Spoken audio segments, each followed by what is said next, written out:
जिहान रुको, बात सुनो, रुक जाओ। तुम रियान को घर वापस कैसे लेके आ गए जिहान? तुम तो खिजर भाई के पीछे गए थे ना? हाँ, तुम रियान के पीछे तो नहीं गए थे।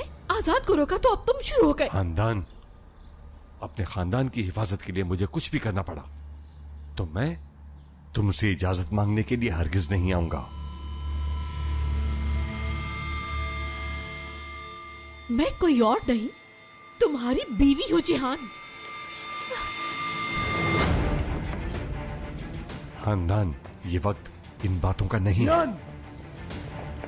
पकड़ो उसे, चारों तरफ से घेर लो, भागने मत देना। जल्दी आओ जिहान। गोनल, ये यहाँ क्या कर रही थी? या अल्लाह जिहान!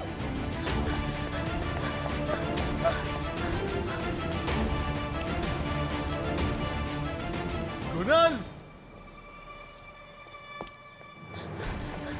खलीफा, पकड़ो इसे, भागने मत देना। भागो गोनल, भागो। देखता हूं भागकर जाओगी कहां।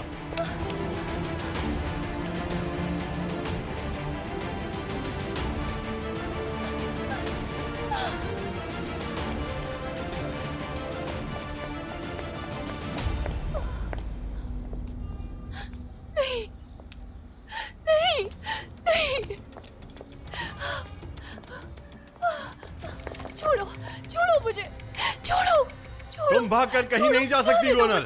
जाने दो मुझे, मुझे विराट के पास जाना है। छोड़ दो, छोड़ दो मुझे, खुदा के लिए छोड़ दो। छोड़ो मुझे, छोड़ दो, जाने दो, मैं मरना चाहती हूँ। मुझे कोई फर्क नहीं पड़ता तुम्हारे मरने से, लेकिन पहले तुम्हें अपनी दादी के पास जाना होगा। उन्हें बताना होगा कि मीरान पर गोली तुमने चलाई। मीरान के कत्ल का इल्जाम अपने ऊपर नहीं लगने दूंगा। फिर जो तुम्हारा दिल चाहे करती रहना, समझी? चलो गोनल, छोड़ो मुझे, चलो मेरे साथ। मैं मरना चाहती हूँ। जाने दो, मैं मरना चाहती हूँ।